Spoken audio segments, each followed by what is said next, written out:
Are you ready, kids? Aye, aye, Captain! I can't hear you! Aye, aye, Captain! Oh!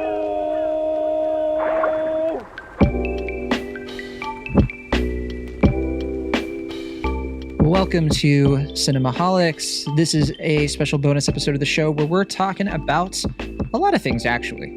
The main thing we're talking about is the SpongeBob movie, Sponge on the Run, the third SpongeBob SquarePants movie. But we're also going to talk about the SpongeBob television show. We're also going to talk about Paramount Plus. And to do all of that, first of all, I am John Negroni, and with me I have, as hopefully always, Will Ashton. Hello. And we have a special guest.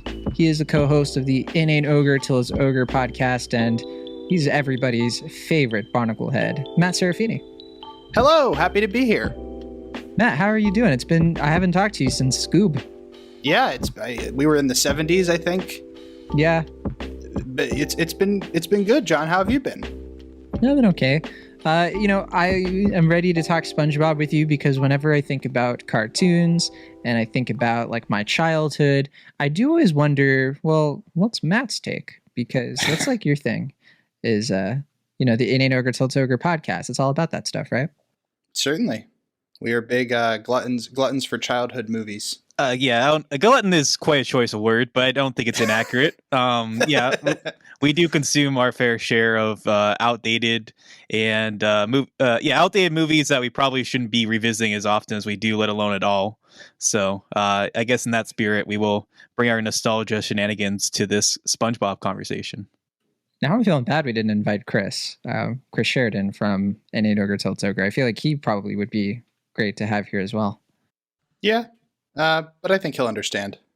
Also, if you guys ever do the SpongeBob SquarePants movie for a whole year, you know where to find me. Because unlike Will Ashton, I do recognize that it is a cinematic classic. Okay, yeah. It's one of my all-time faves, and I don't know if you heard, but I did pitch it for this year, but was denied. That was a point of contention, if that's even the word to use, in our season 4 finale over Zoom. Big scoop on this one. Okay. Well, that's not really scoop because that was in our season 4 finale. It was in the episode. So it's only a scoop if you're not a long-time listener of the show, or even a partial listener in that you listened to that episode. So I did listen to that episode. I don't remember this. Maybe I didn't finish it. It was quick. Yeah, it was quick. Okay. All right. Well, the point is that all three of us have a lot to say when it comes to SpongeBob SquarePants. So let's get into it. Before we talk about the movie and all that, the show has been running since 1999. It's been around for 22 years now, almost. And I'm somebody who watched the show first episode right after the Kids' Choice Awards. And I definitely have a lot of fond memories of the cartoon and my formative years. Will, you were once telling me that you believe SpongeBob SquarePants kind of has a lot of impact or a lot to do with the sense of humor of millennials, particularly millennials around our age, if you want to get into that. Yeah, I mean, millennials and Gen Z, Gen Z, I feel like, and even to an extent, Gen X, or at least late Gen X, it does kind of feel like there is that kind of cultural milestone of it coming around at this time where, especially at the onset of the 21st century, it did influence our comedic sensibilities. I compared it to something like National Lampoon, where it just, like now we see all these memes and all these references and all these things, just like that kind of cultural pinpoint that connects, I guess, 3 different generations together in an odd sort of way, which, is also kind of endearing. But considering how much Nickelodeon has capitalized on that, there's also kind of a bitterness to that in recent years. But we can talk about that more when we discuss the film. On that note, what about The Simpsons? I mentioned in my review of Sponge on the Run for Cultured Vultures that I think The Simpsons shares a lot of common DNA to exactly what you're saying there. Yeah, that's a fair comparison. I think I'm thinking more like late millennials to Gen Z, because I just don't think that The Simpsons has that for that generation as much. But for Gen X, you mean? Because I guess Simpsons. No, for Gen Z. Yeah. So no. What I'm saying is that, like, I think Simpsons is kind of more of that for like Gen X and then millennials. Yeah, I agree. Yeah. And then for like millennials and Gen Z, there's like SpongeBob. Matt, do you fall into this camp? We've never really talked about SpongeBob, surprisingly. Yeah. You'd think it would come up all the time. I think I agree with Will that it's like it's like, I would actually say SpongeBob is like our generation's Mickey Mouse, probably, just because. High praise. Yeah. I mean, hey, Nickelodeon's never going to stop selling SpongeBob merchandise. I mean, as much as I love Mickey Mouse, I think SpongeBob's actually a little bit funnier than Mickey Mouse is generally. The classics, it's hard to argue. Yeah. You're talking about different, generations. I mean, is Mickey Mouse supposed to be a funny cartoon anymore? I mean, he was. Not anymore. Now it's more branding. Well, there was that recent cartoon, right? That was like kind of funny. Get a Horse? Oh, yeah. No, not really, that one. I meant the one on Disney Channel. I didn't really watch like a 2D. Oh, Mickey Mouse. One. Yeah. Oh, I love the Mickey Mouse shorts. They're excellent. Super weird, but like very weird. Closer to Ren and Stimpy than anything Mickey Mouse. Yeah, there's a great one where, not to go down the Mickey Mouse hole, but it's like they do the classic trope of like journey into this person's body, and Mickey and Goofy get shrunken down and go inside of Donald's body, and it's very silly and very weird. Well, you just said it right there. Like Mickey, Goofy, Donald. I mean, that's it's classic. SpongeBob, Squidward, Patrick. Yep. Right. So it's a very classic dynamic. But I think it shaped a lot of our sense of humor, as I think is the case. Where do you guys think the quality for SpongeBob officially dipped? For me, it's like the first several years, it's everything up until the movie. And then after the movie, there was like a hiatus for SpongeBob. There were no new SpongeBob episodes for a while, except for like unreleased stuff that they released later, like after the movie, but they made it before the movie. But then for me, it completely changed, and I stopped watching it completely at that point. I was also like 15, so of course I stopped watching it still. I kept going a little bit after the movie because I was in fourth grade when the movie came out, so I would have been like 10. And I remember I continued to watch regularly and watch the new episodes for a few years after that, but I remember like noticing that they weren't as good, and at a certain point I did stop watching. But from what I understand, well, not to like jump Will, but I think Stephen Hillenburg came back after the second movie, and he did. From what I heard, the new episodes of SpongeBob are actually pretty good, so that's something. We should say Stephen Hillenburg passed away in 2018. So he did have some creative development with Sponge Out of Water, which came out in 2015, and this movie, which they had been working on after that. So Hillenburg he officially departed SpongeBob after the movie. He famously said that he was hoping that the movie would be the series finale. Personally, I wish that had been the case. For me, I totally stopped watching. And the main reason was because I was just too old at that point. Like SpongeBob, the movie came out when I was 13, and I was already feeling kind of weird in that movie theater with one of my buddies. And we were like, we're too old for this, right? And he's like, I don't care. I'm laughing my you-know-what off, except we said the word because we were 13. But yeah, that's just my experience. Yeah, I mean, I just remember the movie kind of being like the beginning of the end. Like I said, I didn't have the same nostalgia for the first movie as you did and a lot of other people did. So that might have painted my perception of it. But I do remember, because you said there was that gap. So I don't really remember watching much after that. And then when they brought it back, I wasn't really of age where it felt appropriate to watch it. And I also didn't have Nickelodeon then. So I didn't really have that lot of access to it. But when I would check it out, like that, like, I don't know, like I want to say like, 2010 or whatever period, when I would see like half an episode or something, I just felt like, this isn't the same. Part of it's because I'm older, but it's also just like the writing isn't quite as concrete. You could just kind of tell that wasn't the same show. And, that's kind of like the same with like The Simpsons, like we brought up before, like, like they're still the same characters, the same voice actors, all that stuff, but it just doesn't have that same quality. It doesn't feel quite as precise in the way that like those early Simpson episodes, you can tell like every joke was like, they just focused so intently on getting it right, getting the timing of it right. And that's the same with the early episodes of SpongeBob. Like everything is so precisely made. And then the later episodes, there are a couple good jokes here and there from what I saw, but it just by and large just felt like a more, I guess, capitalistic endeavor, which happens when Nickelodeon is putting all their stakes into making that like their brand basically, but at the same time it just kind of feels more like a shallow effort at that point. And for me at least, it just didn't really feel as rewarding to watch the newer episodes. So by that point I was out. I think I watched some of the newer episodes ironically just because I was a little bit curious, but it was one of those things where I was over it, so I wasn't receptive to the show at that point.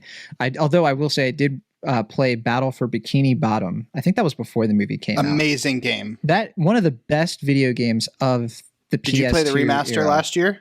I have it downloaded, and I have play it. I've They been nailed wanting it. to. Yeah, I've heard amazing. I've heard that it holds up, and the beauty of that game was that it almost every single SpongeBob joke and piece of lore was like capitalized in that video game, which is just something you don't usually get from licensed games, right? At least done in a way that is that epic. Right? Yeah, I think that game is actually regarded to be one of the best licensed games like of that era. Right. Yeah. It's like before Arkham Asylum, there was. Yeah, exactly. But yeah, so I was definitely like, when I watched the newer episodes, I remember them. There was one where like Mr. Krabs builds like a hotel or something, and there was one where they have like a vending machine or no, like the Krusty Towers, Skill Crane. Yeah, those episodes. And I don't know why I know the names of those episodes. yeah, Matt, you didn't have to get them perfectly right. You could have just added a flub in there on purpose. Sorry. But no, like I remember what I hated about those episodes, and I was like, because I wanted to enjoy the show like unironically too, but I just found them to have such a lack of timing. I think, yeah, Will, you said timing was so key in like the difference in quality of The Simpsons. I can't speak to that, but with SpongeBob, it's all about the comedic timing. After I watched Sponge on the Run, I saw that Paramount Plus also has the early episodes of SpongeBob. So I watched the second episode because I watched the pilot so many times that it like burns my eyes out. So I watched Ripped Pants and Blowing Bubbles. I was going to do a My Eyes reference, but you sped right through it. yeah. Maybe later you could do My Leg. But no, I was watching those episodes and I forgot actually how patient the comedy is in both of those episodes, particularly the Blowing Bubbles one. Like there is just time spent to Patrick blowing into the stick, and it goes for like 20 seconds or something, which in the newer episodes, at least the ones I've seen that apparently aren't, apparently it's gotten a little bit better, but those ones are just like rapid fire. Like they like picked up the pace of it. SpongeBob's voice is a lot higher. Everything is like picked up an octave. And yeah, it's a different show now. Yeah, and it looks too good too. Like it's, I don't know. There's something charming about like the rustic quality of those early episodes. Well, season 1 is hand drawn, is like ink on animation cells. Starting in season 2, they switched to digital, which was also okay. But yeah. I was gonna say there's something about the quality of like the early episodes of SpongeBob that kind of feel like a college student's like art projects, like kind of weird abstract thing that it also happens to be family friendly, but it has like these like obscure references and like kind of odd comedic beats and just weird tangents where it'll just kind of follow its own rhythm and stuff like that. And yeah, I mean, I think that's really charming. Like I said, I think that influenced a age of comedy that we're seeing a lot, especially with like the YouTube era or like now like the TikTok era. That I mean, I think that's where the influence of SpongeBob is really starting to come alive, especially like I said, also in like this meme culture now. Like we're kind of seeing the influence of that for that reason. But yeah, I mean, I can't speak to new episodes as much, but they just, from what I've seen, don't have that quality or that spark, and that's the way it is.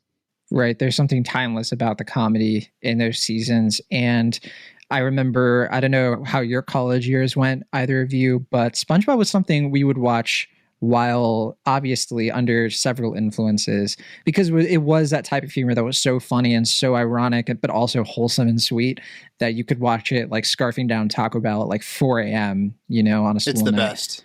It's the best. Those are the memories. I feel like I could still like pour into those episodes. So I hopefully that's enough backdrop into the SpongeBob kind of film franchise and how we've sort of kept up with everything. I kind of said earlier, I really, really love the first movie. It sounds like Matt, it's you said it's one of your all-time faves. I would count it in my top 5 probably. I don't blame you. I mean, I watched that in theaters twice. I think it's a hysterical movie and it's a sweet movie. For some reason, Will Ashton has a personal vendetta against that movie. It has nothing to do with the quality of the film. It's just, it's political. It's not even political. I think I can see the appeal of it. I think, like I said, I was kind of getting out of SpongeBob when it came out, so I I don't know. I guess I wasn't of the point in my life where it was really doing the same thing for me. I rewatched the film. I rewatched all three films. I rewatched the first two films before I watched this new one. And I still have my issues with it. I still think that the comedy is kind of hit and miss, and the story is a bit patchy. But I can definitely see, especially coming off of the second film and this new one, the appeal of it. And I can definitely see how it's a more faithful SpongeBob movie than I initially gave it credit. So I can see the charm of it for sure. I wish I was as infectiously positive on it as you two are, especially Matt. But yeah, I still maintain the belief that SpongeBob was 15 minutes in its narratives for a reason. And that opinion, unfortunately, has not changed after watching these films. That's okay, because we can use that negativity. Let's direct it towards Sponge Out of Water, which I will say is awful, just completely awful. I hated that film, and I thought that it was a total swing and a miss for the character, and I hated how they marketed it. They made it look like this thing where most of it was going to take place out on the surface, and that was not the case. Like, most of the film was this really minor B plot involving SpongeBob and Plankton that really just belonged on the show and didn't have a lot of purpose. And then it just completely pivots into this meandering adventure on the surface for a few minutes, and that's it. And I just felt like cheated. I felt like it was a complete waste of my time. But Matt, are you kinder to it? I don't know if that's just me or what. I am a little kinder to it, but I don't disagree with anything that you said. I actually talked to Will a little bit about this, but I kind of liken the first two SpongeBob movies to South Park's movie and then Imagination Land. I don't know. Are you familiar with those? Yes. Okay. The gist of what I mean, though, is that like the first SpongeBob movie is like the ultimate SpongeBob movie story. You can't. It's like Plankton finally succeeds, and SpongeBob has to prove that like being a kid is worth it, basically. And then the second movie, to me, feels more like 9 episodes of the series in succession that all carry continuity into one another. I don't necessarily view that as a bad thing. It's just not as much of a movie thing. And though I do think that movie boasts some very good animation, credit where it's due, but it's definitely weaker than the first movie. That's not an exaggeration or any stretch of the imagination, I don't think. Yeah, you saw it more recently than us, though, Will. Or rewatched. No, I rewatched it a couple weeks ago too, for the record. Yeah, but didn't you say you saw it like this past week? Yeah, I watched it on Thursday. Will watched it today. Sorry. Right? Yeah. It's not a competition, but yeah, no, I watched it today. No, yeah, I rewatched, like I said, the first two films in preparation for this podcast because I remember, I saw the second movie with Matt. We saw it together when we were both in college. It was like towards the end of my college time. And I didn't really remember it too well. That's the main reason I decided to rewatch it. Because I remember feeling similar to you, John. Like I just remember feeling it wasn't quite right. Like it didn't really feel like the SpongeBob I knew. But I didn't exactly remember why I disliked it. I just remember like vague points of the film, primarily, like you said, the end stuff when they were out of water. So I rewatched it. And the main thing that stuck out to me is that it's a really weird movie. Like it like if you were to describe it, like if we were to spend time to actually describe the plot of the second movie, it's just utterly bonkers. But at the same time, it's also like super forgettable. And it's just this weird kind of mishmash where it's like tonally, it's just really going off the wall and just doing everything at once. And like none of it really makes sense continuity wise or even like in its own internal movie logic. But at the same time, it's not super memorable or impressionable in a way that like that first movie, even though I've only seen it once, I actually remembered it surprisingly really well. And I think that's to go to, like I said, it being a pretty impressionable movie, being true to the characters, being true to the iconography of the show to the point where I can associate it easily with the earlier episodes for its credit. But yeah, that new movie just kind of felt like a fan fiction millennial kind of take on the material, even though some of the original creators were actually involved with it. Right. Yeah. I remember my big issues with it were that the trailer, first of all, showed almost all the live action stuff. So like when the live action stuff happens in the movie, like I at the time, especially like I was like, I've already seen every gag that they're showing me because there's so little of it that the trailers already did all of it. So the only new stuff you really get is the 2D stuff that happens with SpongeBob and Plankton, which to me felt very just unimportant. There wasn't a lot of urgency because it didn't feel like it really contributed much to the plot for me. And this is a memory of a film I saw 6 years ago. So obviously you two would have a better memory of it than I would. But yeah, that's just how I recall it. I just recall it being almost incoherent and a lot of just like, a story was like, we got to go do this and we got to go do that. And, the time travel or something, I don't even remember. It was just very odd. It does have one part that I have to fully condemn. I really, really hate it. And every time I watch the movie, it makes me really mad because I've seen that movie about 3 times now.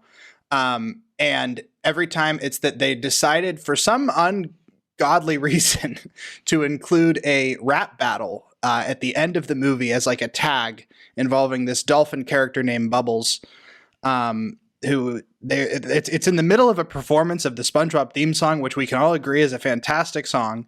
And no edit. They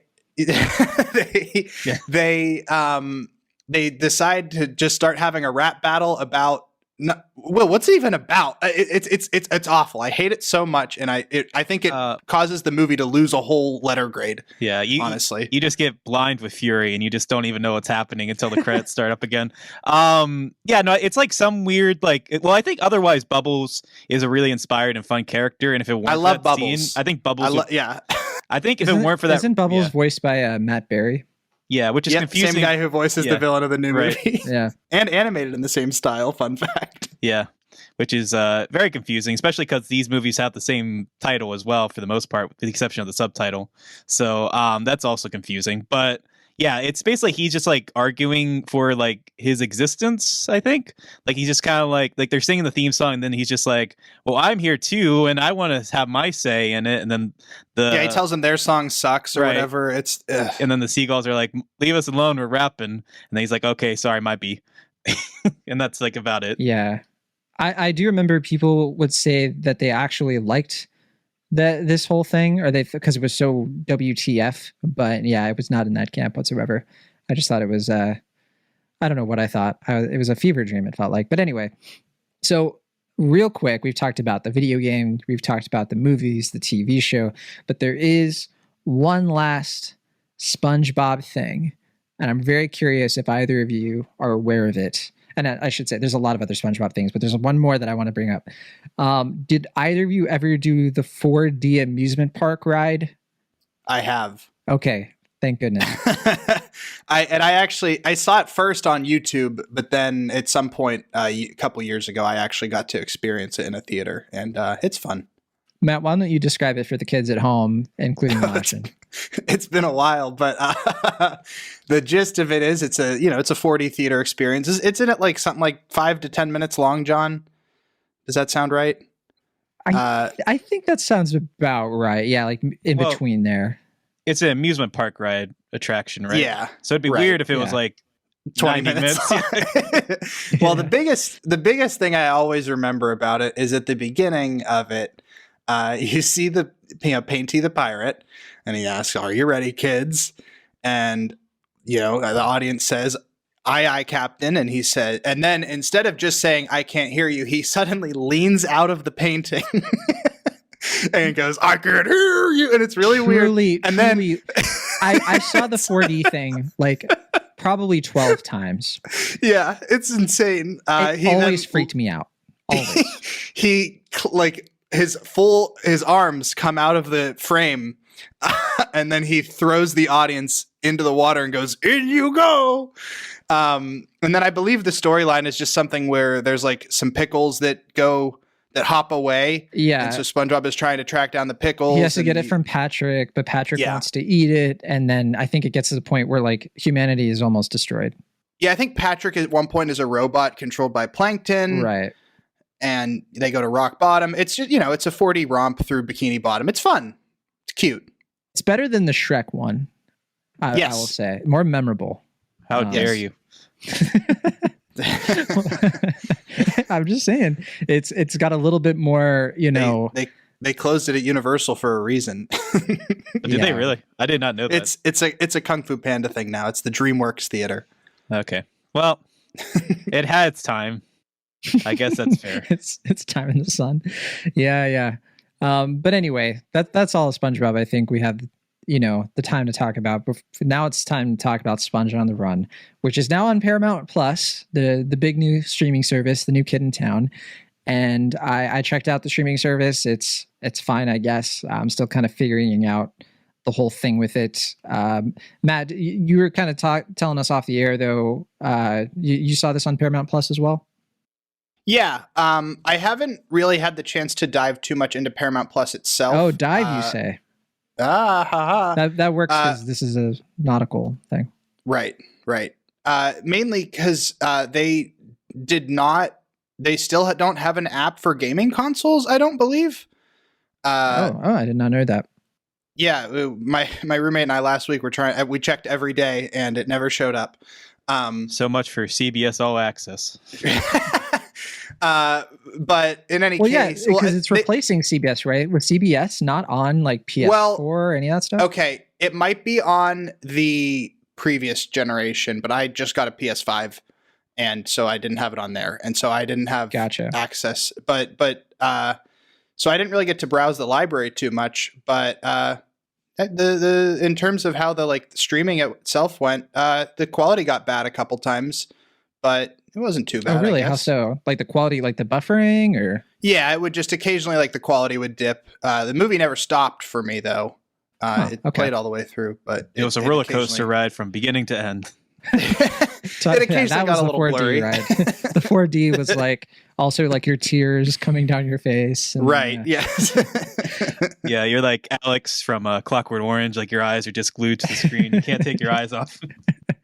I just looked it up, Matt, and it looks like, yes, it is. You can watch it on PS4, but there's no word yet on when it will come to PS5. So, so that means it's probably available on the current or the last gen for Xbox as well, I'm assuming.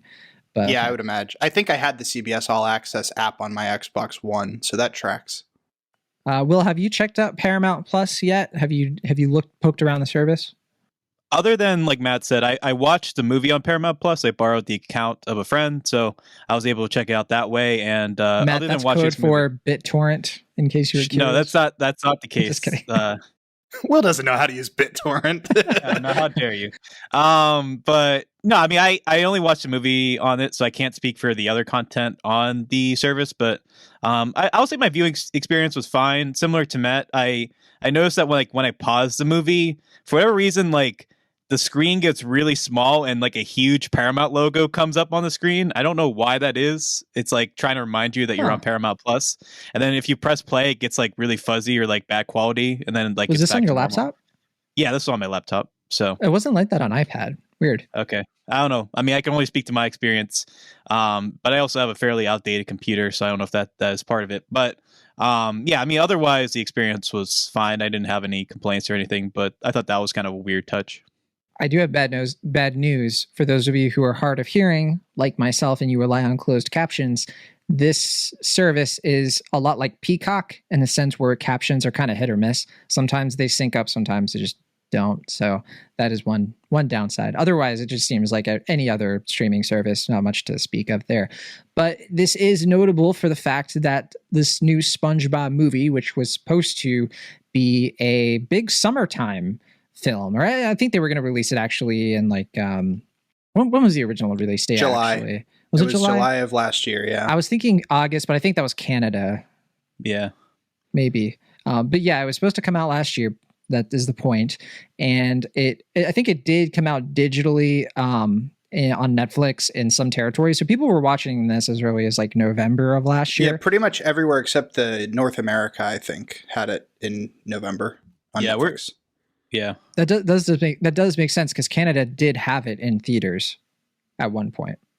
Yeah, because I remember, I think in September, October or something, it was in the top 5 of the box office, and I was like, "Oh, is that out?" Yeah. And then I kept looking up. It was like, "Oh, wait, no, that's just in Canada for whatever reason."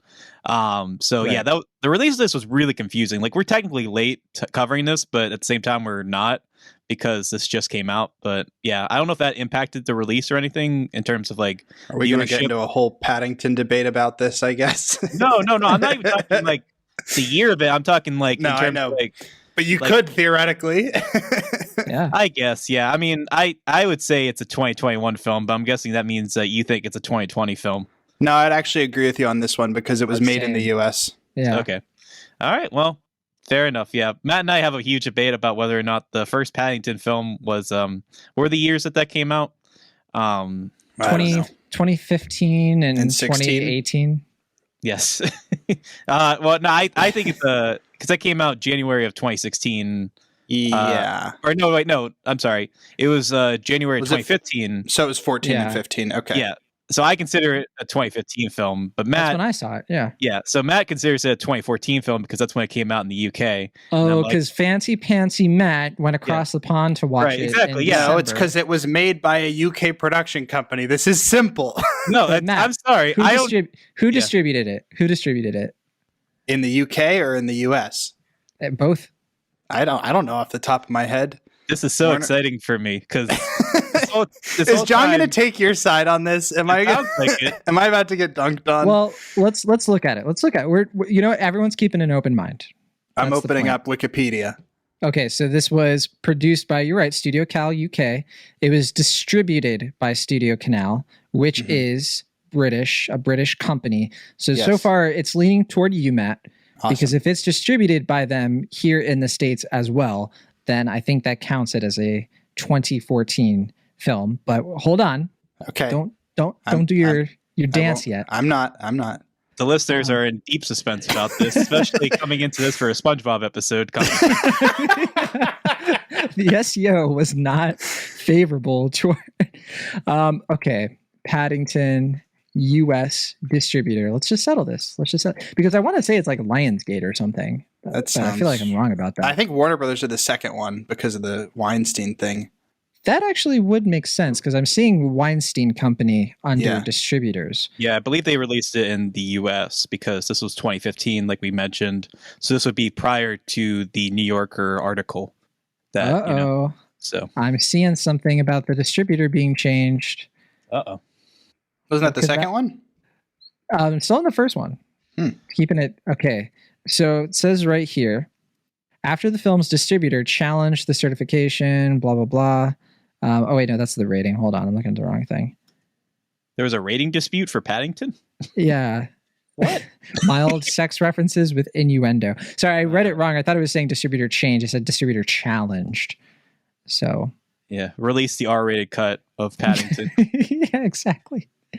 Okay, I'm gonna look on Box Office Mojo because that's how we're gonna settle this. And again, just Paddington, not Paddington Yeah. 2. I can't believe after all these years we're going to finally end this debate. Are we? Distributor is Dimension Films. Yeah, but Okay. they didn't produce it. That's okay.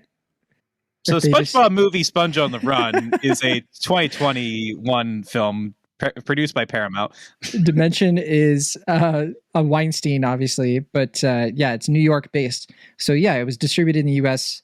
by the U.S., which means it is a 2015 movie. Agree Oh, or yeah. disagree?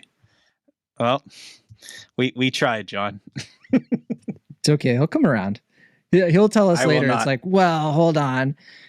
They shot Star Wars in the UK, so that makes it a UK movie. No, because it was produced by Disney, which is an American company. Again, it's the production company that I'm worried about.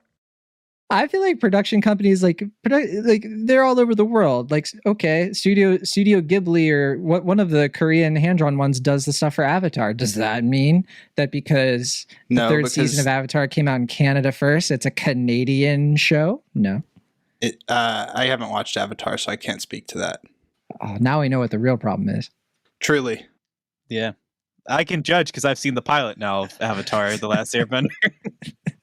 I guess that means by default, Will Ashton wins the argument. Fair enough. Oh, jeez. I don't know. I'm of the opinion that if we were in the UK, if I was a UK resident, that I would Mhm. consider a 2014 film because I am American and I saw it in America during its American release, then it is a 2015 film. I think Which that I've- tracks. Yeah, and I've said that that's a reasonable take. I just disagree with it. Like I'm not saying that you're wrong. I think you're right for you. Yeah. For me, I think both can be disagree. right? Because Yeah. I just watched that new movie, The Last Right, which came out in Ireland 2 years ago, but it's not not a 2019 film. There's no way I could watch it legally unless I like traveled across the world. And so to me, it's a 2021 film. Booyah. There you go. Now, I know we're supposed to talk about Sponge on the Run, but we do also have to talk about how festival stuff gets into this. So we have about 4 hours to discuss this. So, All right. nah. All right, let's move on. So SpongeBob movie, Sponge on the Run. As we've already said, it was supposed to come out last year. It was directed by Tim Hill. He actually used to be a writer for the series. He's been known for quite a while as not only a director and screenwriter, but also an animator. Been associated with SpongeBob brand for a long time. He co-wrote the story with Jonathan Robert Aibel and I think also Glenn Berger. And they wrote the Kung Fu Panda movies, I think. They did the last SpongeBob movie. They did both Trolls movies, I want to say. So, they're pretty well known for like taking traditional 2D animation with like these CG hybrids and doing a lot of stuff with that through story. And that is definitely the case for Sponge on the Run, which brings a lot of the classic characters into kind of a new version of Bikini Bottom. We'll get into it, but also kind of a new canon for this show that is very different and kind of relates to the business strategy for SpongeBob moving forward, how it relates to a spin-off series that launched the same day that I don't think that they were really planning to co-release with this, but they had to put it out eventually. And so here we are. Will, why don't you take us into the story of the SpongeBob movie, Sponge on the Run? What is this one all about? Sure. Well, the start of it is pretty similar to your traditional SpongeBob movie in that we follow SpongeBob and his loyal, co-workers at the Krabby Patty, or no, wait, what is it? The Krusty Krab. Yeah, the Krusty Krab. Excuse me. You insult No, this me, is Will Patrick. Ashton. Anyway, once again, Plankton is trying to steal the formula, and in doing so, he basically kind of similar to the plot of the first film. He gets King Poseidon aware of the last snail being Gary, and then so basically they have Gary taken away to Atlantic City, and SpongeBob and Patrick go on a quest to save Gary, and in doing so, the town of Bikini Bottom, kind of similar to the second film, goes to kaput with no Krabby Patties, restoring and replenishing the oceanside city. And that's kind of the loose plot of it, but a lot of hijinks and shenanigans ensue from there. Yeah, when I was reviewing the film, I kind of noted that the story is kind of it's like a remix of some existing SpongeBob stories. They kind of take the Where's Gary episode where Gary is missing, and then they kind of mix that with the first SpongeBob movie down to like it's all like a plot by Plankton. It even recycles like King Neptune into King Poseidon, just kind of switching around the mythology there. And just they also have like the animation style from the second film, sort of. Although this one felt a little bit more almost stop motion kind of aesthetic to it. It's a lot less smooth, but in a good way. It's simultaneously 2D hand-drawn, stop motion, and CGI. And it's actually, I think, the strongest point of this movie is the animation of it. I'd have to agree. I thought that the texture on it was just right.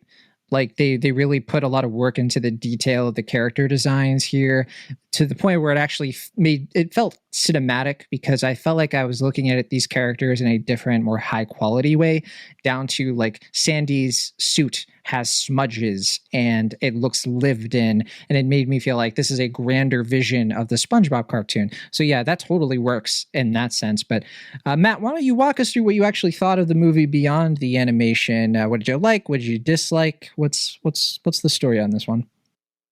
Sure, yeah. So just to say one more thing about the animation, one thing about it that I kind of liked is, and I don't know whether this was their intention or not, but it was my read of it. You know how in SpongeBob, like classic SpongeBob, there will be cuts to like a close-up of something and it's actually a painting, as opposed to, like a hand-drawn cell. It'll be a painting of, a highly textured version of whatever they were showing before. Do you know what I mean? Yeah, they did, like for some of the gags, you mean? Like yes, exactly. SpongeBob's face would be like... Yes. To me, detailed. this felt like they were trying to they wanted to make the whole movie in that style, or like even in just the background paintings. Like it's just a more detailed stuff, but it looks fantastic, really. I've watched this movie twice now, and I still don't really know where I stand on it. I think it's good enough. I think it's sweet, and it's definitely better than the second one on rewatch, which originally last week after watching this for the first time, I thought this was the weakest one. But when I watched it again last night, I was a little warmer on it. It really... I wrote down a couple notes. Let me talk through it, tweet through it, like I understand how you're feeling a little bit, because I was pretty conflicted watching this myself, because there were things I really liked. There were times that rang of the stuff I used to love about SpongeBob. There were actually jokes in here that were hilarious. Yes. I think it actually weirdly captures like the spirit of classic SpongeBob in a way. A few times at least, especially I think Plankton is really well animated, because he basically is hand drawn, and they really exaggerate his poses, and the "I will rule the world" with the giant eye, and it's very goofy and very exaggerated. I think that's where it is strong. This movie, about halfway through, I don't know if are we doing spoilers? Are there spoilers for a SpongeBob movie? Let's keep the spoiler talk away for now. Okay. We can bring some stuff up later, but yeah, we're still kind of feeling out our general thoughts in case they're not sure if they want to watch this yet. Yes. I'll just say the second act gets very weird, and it's something that I was into because I applaud big swings like that. It's just very weird. I'm of a different mind. I think that that is the part where the film loses me completely. So that's interesting. Sure. Like I don't know. Like I said, I'm kind of lost on it, but yeah. I think that the fact that we have a sequence where SpongeBob and Patrick sing "Livin' La Vida Loca" makes this movie worth it. Wait, I want to be clear about something, because when you say you mean the second half of the movie or the second act? I meant the second act. Oh, okay. Then we're in agreement. Oh, okay. So cool. The stuff that happens like in the middle of the movie, that to me is where this movie hits its stride. We won't give stuff away, because it's also that's classic SpongeBob to me. Yeah. Like just really weird crap. Keanu Reeves, although they are kind of like mixing in kind of something I think was like later SpongeBob, where there were way more celebrity cameos. That's definitely a newer thing with the show, isn't it? I think so, but I don't know, because David Hasselhoff's in that first movie. Yeah. So it's I think that's the beginning of that kind of stuff, though, because the show at that point hadn't had Johnny Depp or David Bowie. I was going to say, I remember the Johnny Depp thing being a really big deal when it premiered. I don't even know if I saw the episode, but I remember the ads for it where they were like, "We got Johnny Depp. Right. It's Pirates of the Caribbean. You know that reference. You're a kid." Stuff like that. So whereas before, I think David Hasselhoff before that with like the show, I don't think the show really had a ton of cameos, if I recall. Yeah, the most is ever. It's like the guy in the gorilla suit from the end of the episode where SpongeBob stays in home the whole time. Yeah, I mean, there was like the whole Pantera thing that was kind of big, but I don't think kids were really super familiar with metal band Pantera before that episode. Speak for yourself. Yeah, that's true. I shouldn't speak for the younger kids, but yeah. Will, so what about you? You clearly kind of marathon those movies, so you probably have an even more condensed picture of these films. I keep saying that, even though Matt's like, I just rewatched it, dude. Will, go ahead. Yeah, I mean, I'm not too far from where Matt is. I agree that the animation is probably the most interesting thing about the film, and I do like that.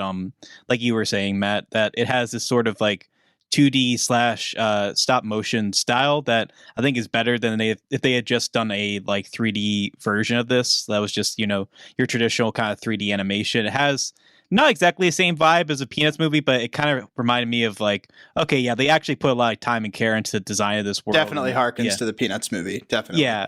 I mean, just similar to it wasn't like a hasty, like, okay, we're just going to make this 3D now. It's like they clearly put a lot of effort and thought into making the world of SpongeBob the same, but in a 3D environment. And I think that's the most appealing thing about the film. But I agree that like, I don't think the timing of it is necessarily off or anything, but the writing and the jokes just don't really have the same spark. Like I said, like I think those initial episodes, they just are a lot quicker, a lot smarter, a lot more willing to just be weird. And this is obviously trying to be weird in the second half, but I just didn't really feel like it was SpongeBob outside of this story, which, like we said, I think of the three movies, this is probably closest in vein to a SpongeBob episode, primarily because, like Matt was saying, it has like your kind of traditional like Gary is missing template, which is pretty traditional for a SpongeBob episode or a few SpongeBob episodes.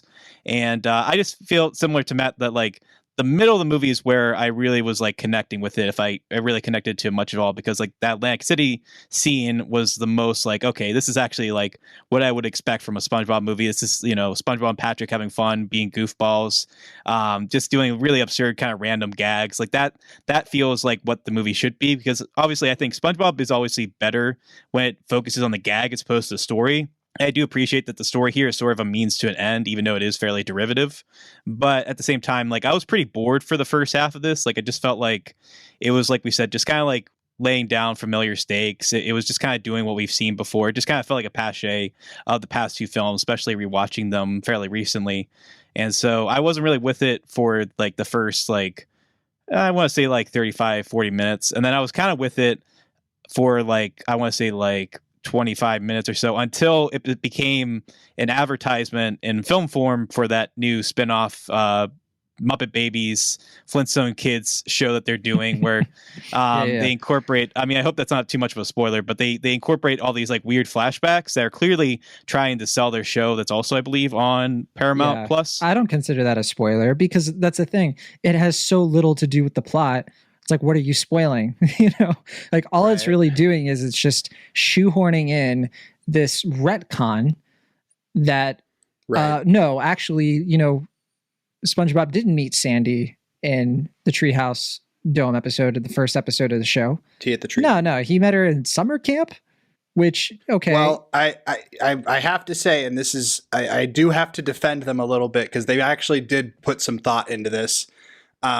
They're in one of the episodes of the new series, they explain that being a retcon, and it involves Sandy and time travel, for those that are interested.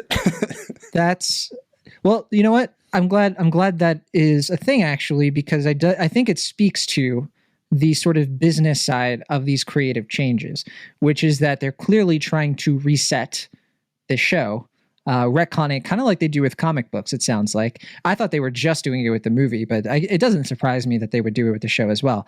And I think that they probably recognize at this point that the show will never really have that same sort of staying power with our generation. So it looks like they're really just trying to like reconfigure this whole series around the like next generation of people who are going to be obsessed with SpongeBob. Do you guys, does that make sense, you think? I think Nickelodeon's playing to the audience for the show, and I think it's difficult for some of us older folks sometimes, because, you know, SpongeBob's ours. We grew up with SpongeBob, but we have to remember that it is ultimately targeted at kids. And I'm a big proponent of it's for all ages, but you know, what kids are into is what they have to sell. And kids are into a little bit more fast paced, a little more zany, weird stuff. I don't know. Yeah. It's like the Teen Titans Go thing, right? Yeah, exactly. That's a good comparison. I mean, for where I stand, I feel like I don't oppose the show existing, or this like, you know, like pre SpongeBob lore show that they're gonna do. Like I think that's fine. They can do that. Whatever. What I find annoying is when they stop the movie we're doing right now to advertise that show. That just feels like, okay, I'm not watching a movie anymore. I'm watching a commercial that you put together in the middle of a movie during the climax, no less. And that to me is annoying. It's like, you know, you can have the show, whatever. I don't care. But if you're going to do that in the juxtaposition, or in the context of film, in the midst of this big action thing, then that gets annoying, because it's like you're taking me out of it. You're just selling a different product now, and I don't care about this. Exactly. I agree completely. Just because I did watch the show afterwards, it worked. I watched Camp Coral after I watched this movie because I was curious. I was like, the thing I was curious about was, are they really going to use these voice actors? Because in the Camp Coral flashbacks, it's not Tom Kenny. It's like, you know, it's like little kids and stuff doing the voices. And I was like, that's weird. So then if you actually watch Camp Coral, the show, first of all, it's spelled differently. So Camp Coral in the show is like with a K for both words. In the movie, it's C. And then also Tom Kenny, Bill Fagerbakke, like all the normal like main stars of SpongeBob are just doing their voices, but as kids. So it's weird. So there actually is an explanation for that too. Okay. Sorry, but the TV show takes place a year or two after the flashbacks in this movie, and the reason that name of the camp is different is, I guess, and I haven't watched the TV show yet myself, but I believe Mr. Krabs owns the camp in the TV show, which he doesn't in the movie. And so when he buys it, he changes it to Camp Coral with a K. And subsequently, that changes the voices of the children. No, they're a little bit older. I know. I'm just making a joke. I get it. Yeah. The show is terrible. I mean, I couldn't get through a single episode. It was worse than I could have even imagined. Just nothing to it. And Matt, you're probably right. It's for a different generation, and I do not begrudge any of these choices. But yeah, Will, I think you're 100% correct that it has no place in this movie, because up until all of that stuff, I actually thought there was really funny material here. I thought that there was its lack of story was charming to me. You know, it was simple. It was like, he just wants Gary back. That's all you really need. And I thought that like the meandering kind of buddy comedy riffing between him and Patrick from the, more reminiscent of the first movie, that's good enough on its own to like support a well-produced computer animated movie. I do want to bring up another thing though, in terms of the animation, just because it's like, we've said it so many times at this point, but it really is like the most interesting thing about this movie, I think. I think we are entering a really great era for computer animation, because for years, it just felt like these studios outside of Disney and Pixar were like, we have to make computer animated films that look as detailed and photorealistic as Disney and Pixar movies, but they could never quite hit the bar because they just didn't have the resources, right? Or they would be like DreamWorks and they would be kind of going for a style that's a little too polished. I really love the movies like this and recent films from other studios, including Warner Animation, where they're trying, in the Peanuts movie, where they're trying to like find other ways, cheaper ways to make really interesting animation that just looks and feels different and matches the like actual style of the cartoon that they're doing. It reminds me of how hand-drawn animation went through the exact same sort of thing, where they tried to like recreate hand-drawn of like the Disney era, but TV shows and movies throughout the 50s, 60s, 70s, they couldn't quite do it the same. So it was very distracting. But over time, we eventually got hand-drawn animated stuff that was just like beautiful in its own way. So I just wanted to bring that up because it was something that stuck out to me about this. I couldn't agree more. Yeah. Another one that you didn't mention is Spider-Verse too. Yeah. But yeah, just using stylized animation instead of just trying to make everything look realistic. It's a good outcome of the past 20 years. Agreed. Is there anything else you two want to bring up before we maybe bring up stuff? It sounds like Matt wanted to bring up a thing or two about stuff toward the end of the movie, maybe. We can do that, but is there anything you guys got to get off your chest first? Well, I mean, Matt and I were talking about this. I don't know if you want to discuss this still, Matt, about the voice actors themselves, at least Tom Kenny and then Bill, I forget how you pronounce his last name, the voice of Patrick. I say Fagerbakke, but I think that's wrong. Yeah. Yeah. Jabberwocky. That's right. I don't know. I mean, like we were saying before, I haven't really kept up with SpongeBob recently. Like I haven't kept up in the recent years, but this is the first time I've noticed, at least with SpongeBob, with Tom Kenny, that his voice is starting to change. Like it's not like totally distracting. It didn't take me out of the movie or anything, but it definitely felt like he was straining his voice here in a way that wasn't apparent, even just rewatching the first two movies. That, I don't know, it just, that gave it kind of a sad quality to me that was obviously not intentional. And I believe, Matt, you had a kind of similar quality when or experience when you were watching or rewatching the film. Yeah, I mean, I think it's just noticeable that Tom Kenny is 20 years older now than he was when he was first voicing SpongeBob. I don't think there's much more to it, but besides that, it is a little bit noticeable if you're listening for it. Yeah, and that's not to say like his performance is bad or that. No, certainly not. It's just that, like, I don't know. It's just the first time I was just like, oh, yeah, Tom Kenny, he's getting older. He may not be able to do this part much longer, especially because, it probably does a lot on his voice to do it for 2 decades now, especially such a high pitched character. And I have to assume by now he's like in his late 50s or early 60s. Yeah, he's 58 and, he's been doing this for a long time. He doesn't just do SpongeBob. We were just talking about how he was the mayor in Powerpuff Girls, and like, yeah, he's been straining his voice in a lot of ways for a while. So yeah, it sounds to me, the thing I noticed was not the wear and tear or the wariness of his voice perhaps, but it sounded to me like they auto-tuned him quite a bit in this, maybe to compensate for that. But I don't know if that's just me. Like a Eric Cartman kind of thing. I don't understand that reference. Sorry. I mean, I know South Park obviously, but yeah, I mean, did they auto-tune him in that? No, they just modulate the voice because they're obviously, older guys and to play children. They kind of I gotcha. they have to modulate the voice, especially nowadays, to play the children. And, obviously like SpongeBob's supposed to be like whatever, like an 18, 19-year-old teenager and having a Is 50, he? almost 60-year-old. I don't know. No, I mean, they don't have I think ages. I imagine him in his late 20s. It's one of those things that has no right answer, but yeah, I mean, that's the thing. Matt and I were talking about this as well. When they introduced the Camp Coral thing and they established that I guess Squidward is either the same age or maybe like a year older than SpongeBob and Sandy and Patrick. I was just like, I always thought he was like 5, maybe 10 years older than the SpongeBob and Patrick group. But it's like, nope, they're about the same age, I guess. I don't know. Or maybe I thought wrong. yeah, I've always considered Squidward to be like the same, like, that kid, the older kid in the high school who, he claims to hate the underclassmen he's always around, but really he loves them. And Yeah. yeah.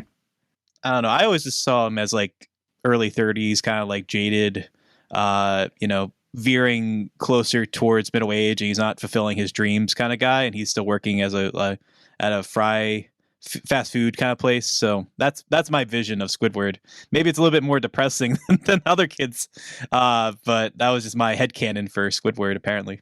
I think that's actually pretty close to accurate, though. It's just a matter of like, are SpongeBob and Patrick necessarily younger than him, or a lot younger, or is it more of like the show is a Rorschach test for like you watching it? Because I know people who are like, oh, I relate more to Squidward now than I did when I originally watched the show, which, yeah, of course, that makes a lot of sense. So for me, maybe the answer to the question is SpongeBob is the age of the millennial who's watching it right now. And so one day when we're 50, 60 years old, we'll be watching SpongeBob and being like, oh yeah, they're in their 40s. There you go. So we'll start then with you, Will, since it sounds like you're probably the most negative. So if you want to get into your final thoughts and what's your grade for Sponge on the Run? Am I the most negative? I guess. I think, I don't know. I mean, it's not even that I think it's bad. I just think it's like, kind of similar to last movie. It's just fairly mediocre in a way that, I don't feel like mad about it. I just feel like, there are a couple good jokes here, a couple inspired gags. I like the animation, like we were mentioning. I do think the middle section is where the movie most comes alive. I just find myself not really engaged with the first half of it. Like I said, I think in theory, this is what I'd want an ideal SpongeBob movie to be. And that's more, relaxed, just kind of loosey goosey with its pacing, harkening back to like the show's kind of like free for all style. And having like a loose plot that favors the jokes. I think in theory, this is closer to like what I would want a SpongeBob movie to be, but I just don't think the writing really supports it. I think it's a, just fairly mediocre production from a screenplay standpoint. I think the voice actors do fine with what material they're given. I think the animation is definitely where it gets the most unique in terms of its approach, but by and large, like we were saying, it's a fairly derivative SpongeBob movie. It just kind of does the same stuff that the last two movies did. Sometimes better, sometimes worse, but in a way it doesn't really make it stand out. And it also, it just kind of feels like a product that is being used to sell Paramount Plus. I know it wasn't the intent of it, but now that we have the SpongeBob show, it's supposed to be connecting to this movie, and they stopped the movie to advertise that show. It feels like a more capitalistic endeavor in a way that, that doesn't really make me feel nostalgic for SpongeBob brand. It just feels like, hey, it's further removing itself from what you knew the show to be. And, like I said, it's for children, so I'm not mad about that or anything, but it doesn't really make me feel connected to this new film or this new approach in a particularly meaningful way. And I'll probably forget about this one, similar to I did to the second movie not long after I watched it. So I'd give it like a C. It's fine for what it is, but in the end, I just found it to be a lukewarm affair. Yeah, we're really, really close to the same opinion on this. I think that what stood out so much about Stephen Hillenburg's original vision for the show and the first movie was how individualistic it was. It felt like a show that had no embarrassment to it. It could really just be its own thing. It had a very unique spirit. Its comedy, it was consistently funny because it consistently took chances. So I guess that's why for me, I get a little bit annoyed where like the next generation of SpongeBob content just doesn't really have that. I mean, it just feels like it's riding the coattails of what came before, and it's lost that spirit of innovation that the show had. I guess it's a weird thing to say about the show, it being innovative, because it wasn't, I don't even know if it was innovation. It really was just sort of like a show that was like, here's what I am. It's like SpongeBob himself is just super content and happy and infectiously giddy about itself. I mean, like you were saying before, it is obviously very inspired by like Ren and Stimpy and cartoons from the 80s and 90s that came before it. But the style of it just felt so fresh and unique for our generation that it's lightning in a bottle. Yeah, exactly. Yeah, and I think it is unique and fresh, and then obviously very influential for that reason. But yeah, there is definitely influences of it that can be traced back to other animations from Nickelodeon, nonetheless. Right, and I think that's why it stood the test of time, the original show. And I think that this movie, it has little sprinkles of that here and there. There's little bubbles, pockets of air in this that are as engaging as the original show, because I mean, yeah, there's a lot of the same people are still working on it. They're still funny people, but yeah, it's clearly lost something. And like you said, well, I can't be mad at it. It's for kids, and kids are going to like it fine, but I just don't think it has that same quality. I don't think it has to do with age. I really think that there is a level of quality, a level of individuality and personality that was more akin to the original series. It's just not here anymore, and it's a bit of a bummer. They're trying to, and it's not for lack of effort. I think they're trying really hard. It's a really hard thing to do, and they of course shoot themselves in the foot a lot with how they handle this, like, taking advantage of the opportunity to market it with all this Paramount Plus stuff. Clearly wasn't the original intention, but they see it as a way to sort of, I think how many critics have said this, but like, wring this thing dry. And I'll say it. I'll say the obvious thing. So yeah, I was kind of between C and C plus. And I think I was leaning on this conversation of like, where am I going to land? Ultimately, I'm still going to go for the really, really low C plus. 6 out of 10 was what I gave it for Cultured Vultures, and I stand by it. I think that it's got enough of the original SpongeBob in here that it's not a total waste of your time, and that there's fun nautical nonsense to be had in Sponge on the Run. But what about you, Matt Serafini? Bring us home. All right, yeah, I don't disagree with anything that you guys said. I think you're pretty spot on. It's lackluster SpongeBob, and I think that it is. Sorry, I'm going to start this thought over again. You mentioned how it's not just being older, that it's like a quality deficit, and I think that it's obvious because when you watch the older stuff, it like sincerely holds up well, and this just won't, I don't think. But this movie is eye candy, and it looks really nice. I know, John, you talked a little bit earlier about, substances enhancing SpongeBob, and I think this is a good option for that, and I think that's going to probably be the best way that it lives on. But I was talking about grandma's cookies, if people think it's too vague. Candy, cigarettes, and licorice and all those types of substances. Candy, substances. Whole milk. Ooh, crazy man, I see. But yeah, I think this movie has a heart. Ultimately, I can't be too down on any movie that features a part where Squidward says about SpongeBob, he doesn't deserve to die. Like, I think that's an incredible line of dialogue. Yeah. People were saying with WandaVision, that grief persevering thing. Yeah. No. I do want to mention that I did text Matt when I was watching the movie. I was like, I'm really glad they didn't publicly behead SpongeBob at this paid event, which is, just kind of sums up how weird the third act of this movie is in that sense. But sorry, absurd. Go ahead, Matt. Yeah, you're fine. Yeah, I don't know. This movie, I can't hate a movie that has a big musical number at the end. So I'm going to go the warmest of the three of us, but it's going to be a B minus. Mainly, I would say I would be a C or a C plus, but the really stellar animation, as you know me, I'm an animation guy. That's going to earn it those extra points to get up to a B minus. So that's where I'm at. All right. I think it's kind of crazy too how we went through this whole thing. We didn't even mention Awkwafina. Oh yeah. And, so yeah, Awkwafina voices like a robot. That's just kind of like a one-trick gag kind of thing, one-trick gag character. But it's so fascinating. It speaks to as we can finish it out on this, but it is fascinating to me that this movie, which was supposed to come out a long time ago, even before 2020, and it was going to be, they wanted it to be a big family movie hit. And the fact that it came out the same week as Raya and the Last Dragon, this big, Disney animated film, which by the way lost to Tom and Jerry, another sort of like somewhat animated film mixed with live action.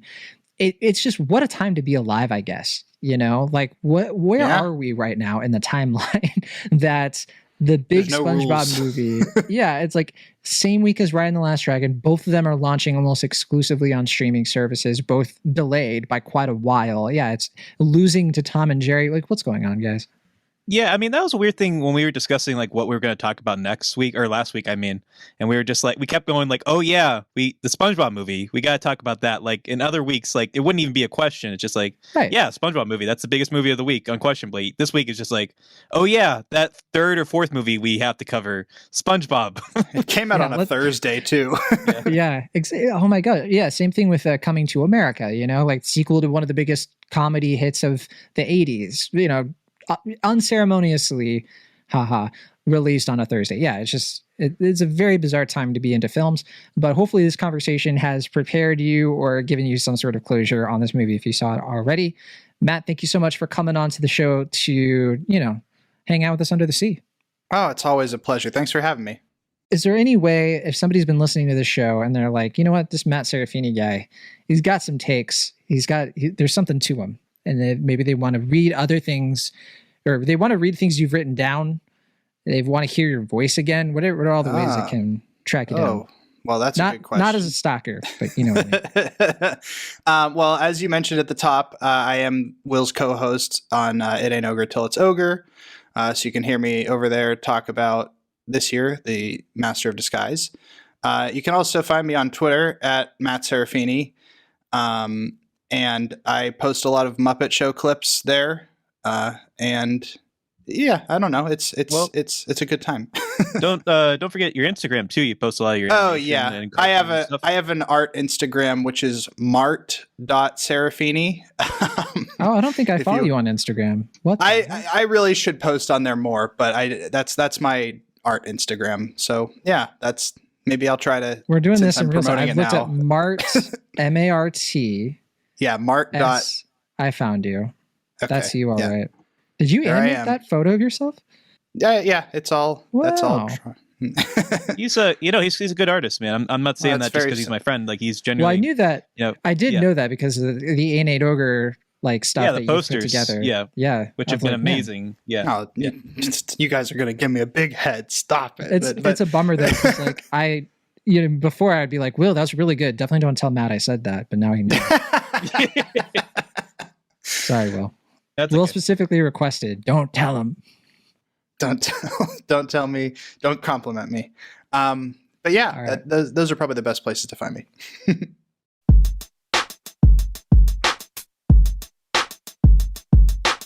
Thank you so much for listening to our show. Be sure to subscribe to Cinemaholics on your favorite podcast app of choice or find us on YouTube. See you all next time.